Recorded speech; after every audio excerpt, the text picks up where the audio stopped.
सर्वांना जय भारत, जय महाराष्ट्र, लाल सलाम. मी प्राध्यापक सदाशिव भुयारे, राष्ट्रीय जनरल सेक्रेटरी, भारतीय communist party United, Nanded, Maharashtra येथून आपल्याशी आज एका देशातील गंभीर विषयावर चर्चा करण्यासाठी उभा आहे. कालच महाराष्ट्रातील औरंगाबाद येथे महाराष्ट्रातून मध्य प्रदेशमध्ये जात असलेल्या 16 मजुराचा रेल्वेखाली चिरडून अतिशय वाईट अवस्थेमध्ये त्यांचा मृत्यू झालेला आहे. ही बाब संबंध महाराष्ट्रासाठी आणि देशासाठी अतिशय निंदनीय आहे. मी भारतीय कम्युनिस्ट पार्टी युनायटेडच्या वतीने सदरील घटनेचा तीव्र शब्दामध्ये निषेध व्यक्त करतो. अतिशय खेदाची बाब आहे की कोरोना महामारीचा सामना करत असताना आमच्या भारत देशामध्ये भारतातील जे काही श्रीमंत लोक आहेत,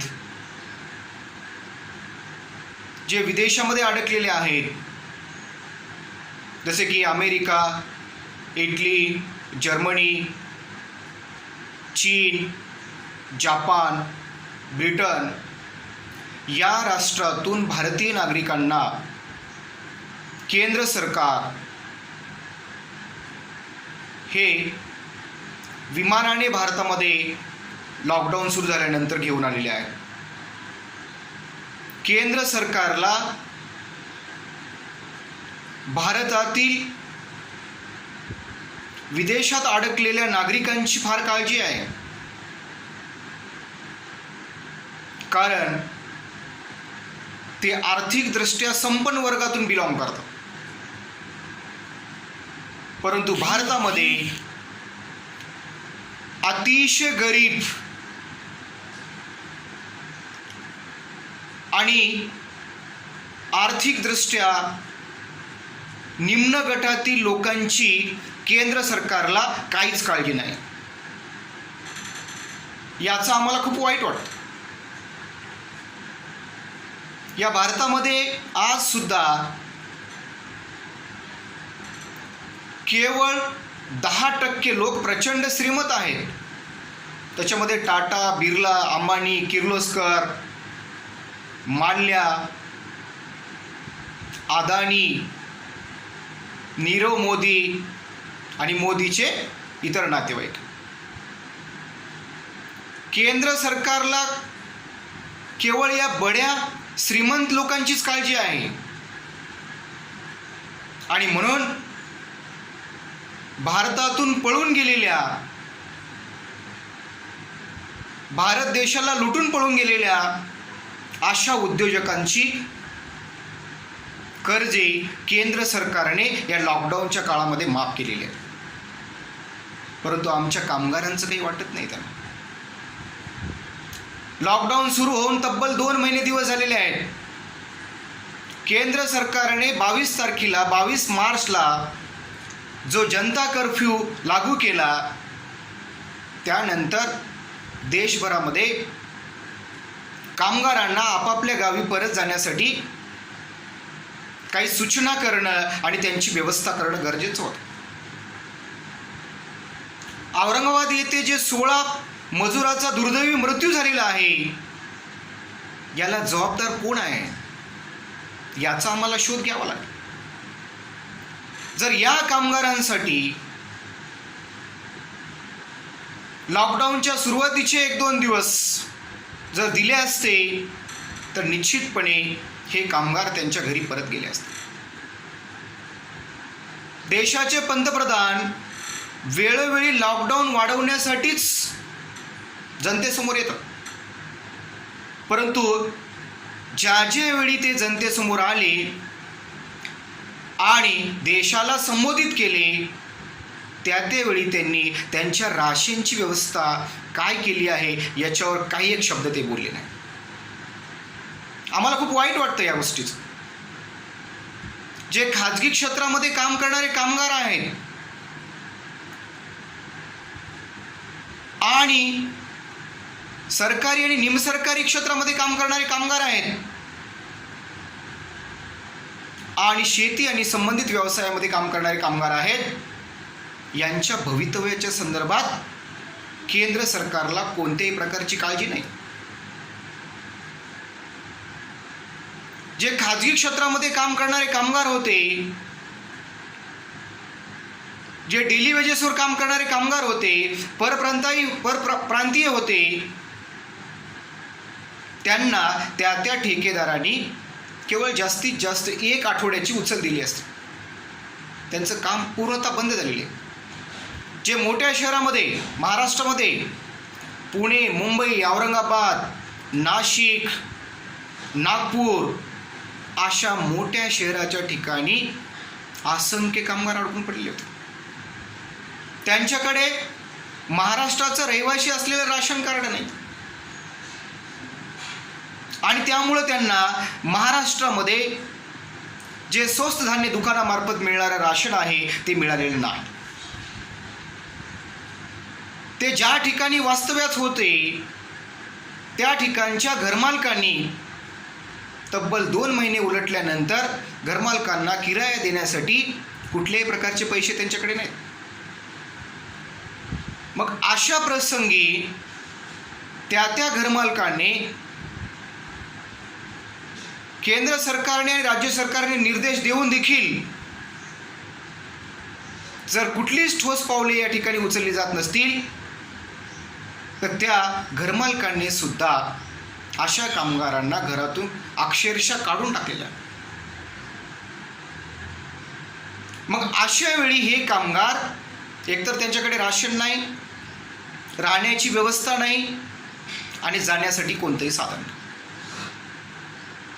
केंद्र सरकार विदेशी लोकांना भारतात आणू शकते बाय प्लेन, तर केंद्र सरकार राज्यामध्ये अडकलेल्या नागरिकांना बाय ट्रेन का सोडू शकत नाही? किती चिंताजनक, किती दुर्दैवाची बाब आहे आमच्या भारतामध्ये.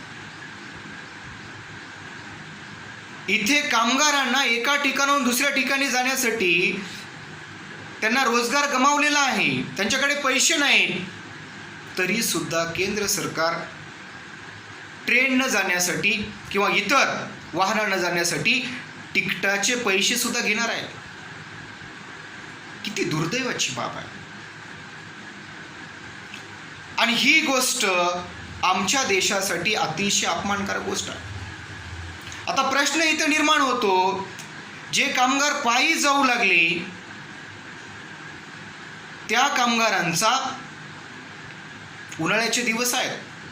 या उन्हाळ्याच्या दिवसामध्ये जवळपास 35च्या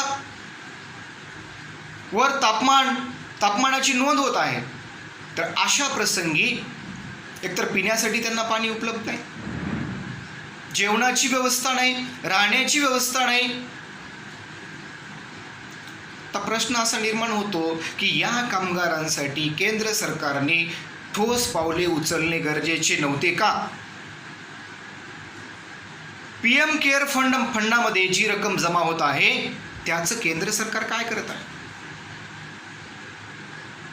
भलेही महाराष्ट्र सरकार, उद्धव ठाकरे यांची सोशल मीडियाच्या माध्यमातून प्रशंसा होत आहे, परंतु महाराष्ट्र सरकारने सुद्धा, महाविकास आघाडीने सुद्धा महाराष्ट्रातल्या राज्याअंतर्गत जे अडकून पडलेले श्रमिक आहेत, कामगार आहेत, यांच्यासाठी सुद्धा ठोस उपाययोजना केल्या आहेत का याचं उत्तर सुद्धा नाही द्यावं. म्हणजे याचा अर्थ असा की महाराष्ट्रामध्ये अडकून पडलेल्या कामगारांना सुद्धा इतरत्र येण्यासाठी आम्ही स्वतः भारतीय कम्युनिस्ट पार्टीच्या वतीने पाठपुरावा केलेला आहे. माननीय मुख्यमंत्री उद्धव ठाकरे यांच्याकडे निवेदन दिलेलं आहे. आम्ही सातत्याने पाठपुरावा करत आहोत तब्बल 15 दिवस याला उलटलेले आहेत. अद्यापपर्यंत राज्य सरकारने सुद्धा याच्यावरती कोणतीही कारवाई केलेली नाही. जे लोक अडकून पडलेले आहेत अशा लोकांना निवाऱ्याची सुद्धा व्यवस्था करण्यात आलेली नाही. आणि मग तुम्हाला खायला मिळत नसेल, राहण्याची सोय नसेल, तर अशा वेळी हे कामगार पायी जाण्याशिवाय यांना दुसरा कोणताही पर्याय नाही. ज्या औरंगाबाद रेल्वे स्टेशन परिसरामधून ते कामगार निवारा म्हणून त्या ठिकाणी राहू इच्छित होते, परंतु त्या कामगारांना तेथून हाकलून देण्यात आलं. आणि मग हे 1616 कामगार, आता इथे सुद्धा फार चिंतेचा विषय आहे. 16 कामगारांनी त्या रेल्वे पटरीवरती, कदाचित असंही होऊ शकतं की उपाशी पोटी पैदल चालून जर अन्न मिळत नसेल, पाणी मिळत नसेल, तर अशा वेळी जगायचं कशाला, असाही विचार कामगारांच्या मनामध्ये येऊ शकतो. अनेक तर्क वितर्क या ठिकाणी लावले जाऊ शकतात. परंतु या सगळ्या घटना, या सगळ्या घडामोडी घडण्यासाठी जबाबदार कोण आहे? हे केंद्र सरकार आणि संबंधित राज्य सरकारची जबाबदारी आहे. केंद्र सरकार आणि राज्य सरकारने वेळोवेळी कामगारांच्यासाठी, गरिबांच्यासाठी जर ठोस उपाययोजना केल्या असत्या तर आज या 16 मृत्यूची नोंद झालेली आहे. परंतु चालत आज महाराष्ट्रातून लोक बिहारमध्ये जात आहेत, महाराष्ट्रातून लोक मध्य प्रदेशमध्ये जात आहेत, महाराष्ट्रातून लोक आंध्र प्रदेशमध्ये जात आहेत, तेलंगणा आंध्र प्रदेशमधील लोक महाराष्ट्रामध्ये येत आहेत. देशातल्या कानाकोपऱ्यातून कामगार इतरत्र स्थलांतर होत आहेत.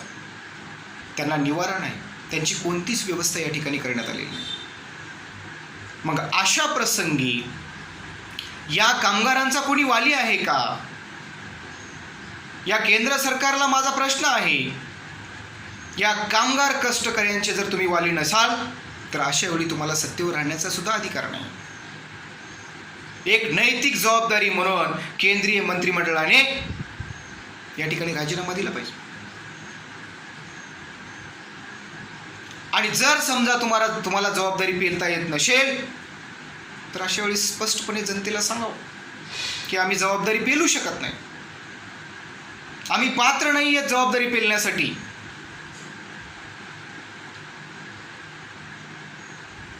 या भारतीय जनता पार्टीच्या सरकारने मागच्या 5 वर्षामध्ये सुद्धा आमच्या कामगारांना, गरीब जनतेला आश्वासन दिलं होतं की आम्ही विदेशातला काळा पैसा आणून आणि भारतीयांच्या, गरीब लोकांच्या, कामगारांच्या जनधन खात्यावरती आम्ही 15-15 लक्ष रुपये जमा करू. ते 5 वर्ष तर संपलेच. दुसरी टर्म तुमची सुरू झालेली आहे. आणि कोरोना महामारीचा विचार करून आज भारतीय गरीब जनता बेहाल झालेली आहे, कामगार कष्टकरी हैराण झालेले आहेत. तर अशा वेळी तुमच्या 15 लाखाची आवश्यकता आहे आम्हाला. 15 लक्ष रुपये जर जमा करू शकत नसाल तर 1 शून्य काढून टाक. 15 लक्ष रुपयातून 1 शून्य काढलं तर 1.5 लाख रुपये शिल्लक राहतात. तेवढी रक्कम तर आमच्या गरिबाच्या खात्यावर जमा करा. मला वाटतं ते पण तुमच्याच्यानं शक्य नसेल. आणखी 1 शून्य काढा. 1.5 लाख रुपयामधून जर 1 शून्य काढला तर शिल्लक राहतात 15,000 रुपये. जर 15,000 रुपये जर गरीब जनतेच्या खात्यावरती तुम्ही जमा करू शकलात तर खऱ्या अर्थाने या गरीब जनतेला तुम्ही तारण्याचं काम कराल. म्हणून केंद्र सरकारला मी निवेदन करतो की 15 लक्ष नसतील तर 1.5 लाख रुपये जमा करा. आणि 1.5 लाख शक्य नसेल तर प्रत्येकाच्या खात्यावर किमान 15,000 रुपये तरी तुम्ही जमा करा, की जेणेकरून असं कामगारांना एका ठिकाणाहून दुसऱ्या ठिकाणी सैरावैरा पळण्याची वेळ येत नाही. ज्यांचे बँकेमध्ये खाते नाहीत अशा लोकांचे आधार कार्ड जमा करून त्या जिल्ह्यामध्ये जेवढे लोक वास्तव्यात आहेत, परप्रांतीय असतील तरी चालेल, त्यांच्याकडे आधार कार्ड आहे, त्यांच्याकडे इलेक्शन कार्ड आहे, ज्यांच्याकडे आधार कार्ड आहेत, ज्यांच्याकडे इलेक्शन कार्ड आहेत, तो भारताचा नागरिक आहे आणि प्रत्येक भारतीय नागरिकांना त्याची खात्री करून आधार कार्ड आणि इलेक्शन कार्डची खात्री करून त्याला किमान 15,000 रुपये रोख तात्काळ केंद्र सरकारने द्यावेत, तर खऱ्या अर्थाने या देशातील गरीब जनतेचा, कामगारांचा प्रश्न सुटेल. अन्यथा या कोरोना महामारीचा सामना करता करता भारतीय गरीब जनतेला उपासमारीमुळे मृत्युमुखी पडावं लागेल. एका ठिकाणाहून दुसऱ्या ठिकाणी जात असताना मृत्युमुखी पडावं लागेल. या सर्व गोष्टीचा विचार करता केंद्र सरकारने आणि संबंधित राज्य सरकारने सुद्धा, या राज्य सरकारकडून महाराष्ट्रामध्ये खूप अपेक्षा होत्या, परंतु महाराष्ट्र राज्य सरकारने स्वतःची वाहवा मिळवण्यातच जास्त शाबासकी मिळवलेली आहे. परंतु महाराष्ट्र सरकारने सुद्धा महाराष्ट्रातील गरीब जनतेसाठी अद्यापपर्यंत त्यांच्या खात्यावरती कोणतीही रक्कम जमा केलेली नाही. महाराष्ट्र सरकारने सुद्धा किमान 5,000 रुपये तरी या कोरोना महामारीचा सामना करण्यासाठी कामगार, कष्टकरी यांच्या खात्यावरती जमा केल्या पाहिजे. अतिशय छोटी रक्कम आहे, तर आम्ही मानू की महाराष्ट्राचं सरकार सुद्धा खऱ्या अर्थाने या कोरोना महामारीचा सामना करण्यासाठी गरीब जनतेसाठी, कष्टकऱ्यांसाठी ठोस प्रकारची पावले या ठिकाणी उचलली जातात. आज जगामध्ये सातत्याने एक गोष्ट चर्चेला जातात की जगात आता कार्ल मार्क्स यांच्या विचाराची आवश्यकता नाही, असं काही टीकाकार बोलून दाखवतात. पण आज खाजगी क्षेत्रातल्या कामगारांची अवस्था जर आपण भारतातली पाहिली तर खाजगी क्षेत्रातल्या कामगारांना बेरोजगार व्हावं लागलेलं आहे. बांधकाम व्यवसायामध्ये काम करणारे जे काही कामगार, कारागिरी आहेत त्यांना बेरोजगार व्हावं लागले, त्यांना नोकऱ्या गमावाव्या लागलेल्या आहेत, त्यांना रोजगार गमावावा लागलेला आहे, ते बेरोजगार झालेले आहेत. मग त्यांच्यासाठी जे भांडवलशाही अर्थव्यवस्थेचं समर्थन करणारे लोक आहेत, तुमच्याकडे काही ठोस उपाययोजना असतील तर आम्हाला सांगा. म्हणून कार्ल मार्क्स असं म्हणतो की भांडवलशाही राष्ट्रामध्ये सातत्याने अशा प्रकारचे जे संकट निर्माण होतात, तर त्या भांडवलशाही राष्ट्रामध्ये अशा प्रकारच्या संकटाचा सामना करण्यासाठी मात्र ते सरकार पूर्णतः अपयशी ठरलेलं असतं. आज अमेरिकेमध्ये सुद्धा तीच परिस्थिती आहे. अमेरिकेमध्ये सुद्धा खाजगी क्षेत्रामध्ये असंख्य कामगार या ठिकाणी रस्त्यावरती उतरलेले आहेत. त्यांना नोकऱ्या गमावाव्या लागलेल्या आहेत, त्यांच्या हातून रोजगार गेलेला आहे, मग जीवाची पर्वा न करता लोक रस्त्यावर उतरलेले आहेत. आणि म्हणून कामगार, कष्टकऱ्यांचं हित जर लक्षात घ्यायचं असेल तर येणाऱ्या कालखंडामध्ये केंद्र सरकारने अशा प्रकारच्या ठोस उपाययोजना करणं गरजेचं आहे. अन्यथा भारत देश हा कोरोनाशी सामना करता करता उपासमारीमुळे अनेक लोकांचा या ठिकाणी मृत्यू होऊ शकतो. आणि हे जर टाळायचं असेल तर सरकारने या गोष्टीकडे पुनर्विचार केला पाहिजे असं मला या ठिकाणी वाटतं. धन्यवाद.